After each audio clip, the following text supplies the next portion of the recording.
Nous avons beaucoup souffert. Au fond, si nous comprenons ce qui est arrivé cette saison pour l'éviter dans la prochaine décennie, c'est une leçon pour notre organisation. De l'extérieur, ça a l'air facile, mais à l'intérieur, ce n'est pas le cas. Pep trouvera une solution. Nous sommes magnifiques. Non, nous sommes des êtres humains, nous pouvons gagner et perdre. Nous avons eu des problèmes, nous avons beaucoup gagné. Peut-être que nous n'étions pas aussi affamés qu'avant. Le nombre de blessures et beaucoup de choses se passent. C'est normal.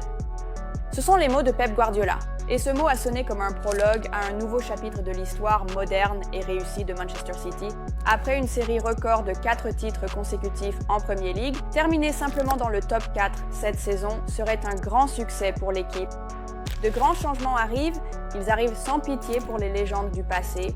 Un nouveau cycle nécessite des sacrifices et de nouveaux héros.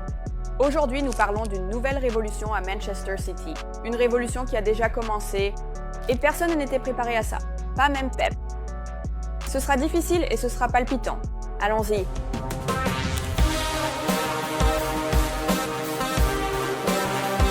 Nous devons nous asseoir avec les médecins, les kinés, les joueurs, leurs agents. Pour être clair, certains d'entre eux ne peuvent pas soutenir un rythme de jeu tous les 3 jours, chaque mois ou tous les 2 mois, en jouant tous les 2 ou 3 jours. C'est la réalité. Guardiola a déjà annoncé des adieux douloureux à venir. Les médias anglais ont déjà identifié les joueurs avec lesquels Pep prévoit de se séparer. Selon The Guardian, ces joueurs incluent Kevin De Bruyne, John Stones, Nathan Ake, Ilkay Gundogan, Bernardo Silva, Jack Grealish, Matteo Kovacic, Stefan Ortega, Ederson et Kyle Walker, qui est actuellement prêté à Milan. 10 joueurs sur le départ. L'ampleur est étonnante. Guardiola et les dirigeants de Manchester City comprennent le problème clé auquel le club a été confronté, la mauvaise planification de l'effectif face aux contraintes du football moderne. Pour rivaliser au plus haut niveau, vous avez besoin d'un effectif de joueurs capable de supporter plus de 50 matchs par saison. D'ici septembre, l'effectif actuel de City comptera 11 joueurs âgés de plus de 30 ans. Donc, Guardiola a déjà annoncé des réunions avec certains agents de joueurs. Des adieux douloureux sont inévitables. John Stones a encore subi une blessure au Bernabéu et sa saison est probablement terminée. L'Anglais. De 30 ans n'a joué que 20 matchs cette saison. Aki, qui a remplacé Stones, n'a joué que 16 matchs cette saison. Kevin De Bruyne, âgé de 33 ans, a manqué presque 2 mois depuis la mi-septembre en raison d'une blessure au pelvis. Et la saison dernière, il a souffert d'une grave blessure aux ischio-jambiers, ce qui l'a limité à 26 apparitions. Sa forme a considérablement décliné, seulement 3 buts et 6 passes décisives en 26 matchs, avec une moyenne de seulement 55 minutes sur le terrain par match. Son contrat expire cet été, rendant un adieu inévitable. Kevin n'a pas joué lors du match retour contre le Real Madrid, et Guardiola a été interrogé sur cette décision. C'est ce que j'ai vu, pour plusieurs raisons. C'était une décision technique. De plus, Jeremy Doku n'a pas joué, il était incroyable lors du dernier match contre Ipswich, puis il s'est blessé. Mais peut-être en raison des exigences du jeu, le manque de force physique dont nous avions besoin. Nous avions besoin de plus de contrôle plutôt que d'un jeu de va-et-vient. Selon Guardiola, Kevin ne peut plus performer au plus haut niveau tous les 3 jours. Le message est clair et compréhensible. Il en va de même pour les autres vétérans de City. Ilkay Gundogan ne montre plus le niveau qu'il avait lors des saisons passées sous Guardiola et Xavi. Bernard Silva, bien qu'il produise parfois des performances de haut niveau, a également connu un déclin. Seulement 3 buts et 4 passes décisives en 35 matchs. Son contrat court jusqu'à l'été 2026. Jack Grealish a perdu de son importance. Avec les arrivées de Doku, Savinho et même Omar Marmoush, le club peut se permettre de le mettre sur le marché des transferts. Ses statistiques sont choquantes. 2 buts et 5 passes décisives en 24 matchs avec 228 minutes jouées, soit une moyenne de 51 minutes par match. Matteo Kovacic n'a pas non plus prouvé qu'il était indispensable. Il aura également un nouvel employeur. Kyle Walker, âgé de 33 ans, a essentiellement quitté City, étant actuellement en prêt, mais Milan pourrait acheter son contrat ou il pourrait assurer une retraite lucrative en Arabie Saoudite. Puis il y a Ederson et Ortega, 2 gardiens de but qui ont manqué de constance cette saison. Le conseil d'administration de City avait déjà voulu vendre le gardien brésilien à la Saudi Pro League à l'été 2024. Ils ont dû sentir quelque chose. La génération actuelle de cette grande équipe touche à sa fin, c'était leur dernière danse. Le changement arrive, de grands changements. Pour la première fois sous Guardiola, le club n'a pas réussi à atteindre les 8e de finale de la Ligue des Champions. C'est un signe, la crise est déjà là. Je veux être honnête avec le club que j'adore et que j'aime en ce moment, ainsi qu'avec les joueurs. C'est tellement difficile après 8-9 ans de prendre des décisions avec des joueurs qui vous donnent tout et même plus. Les affections sont là, on s'attache, on a des sentiments, on vit de bons moments, des moments exceptionnels et des moments difficiles aussi. Chaque saison a été de plus en plus difficile parce qu'ils m'ont tout donné. Je suis extrêmement reconnaissant pour cela. Cet été sera un été d'adieu émouvant aux légendes du club. C'est un fait et une nouvelle réalité.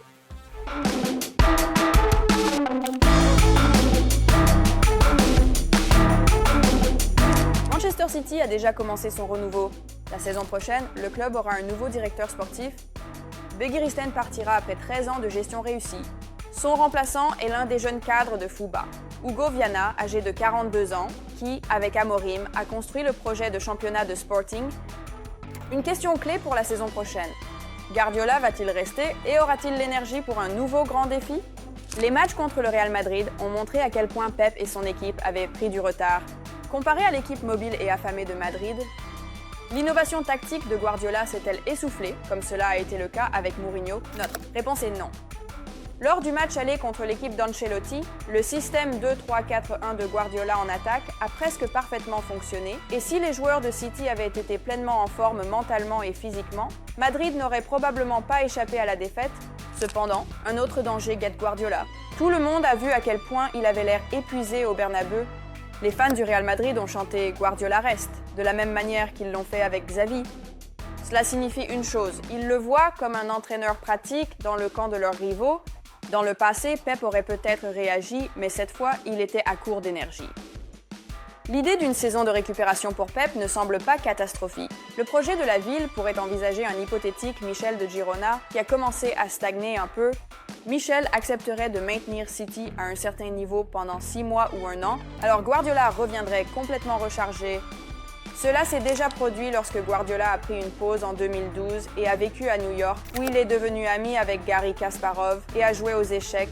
Pep est à City depuis 9 ans et a prolongé son contrat de 2 ans supplémentaires, et tout le monde à Manchester City est émerveillé par la longévité de l'entraîneur.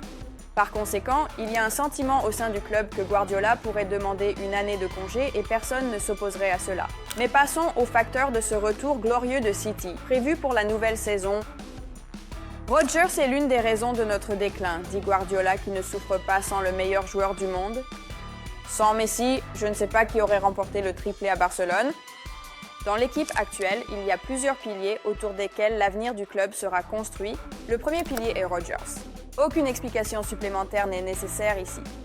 Le deuxième est Erling Haaland. Le Norvégien a signé un nouveau contrat impressionnant, le maintenant au club jusqu'à l'été 2034. Restés dans l'équipe sont Phil Foden, Ruben Diaz, Joshka Guardiola, Jérémy Doku, Savinha, Manuel Akanji, Mateus Nunes, Nico Lewis, Oscar Bob et James McAtee.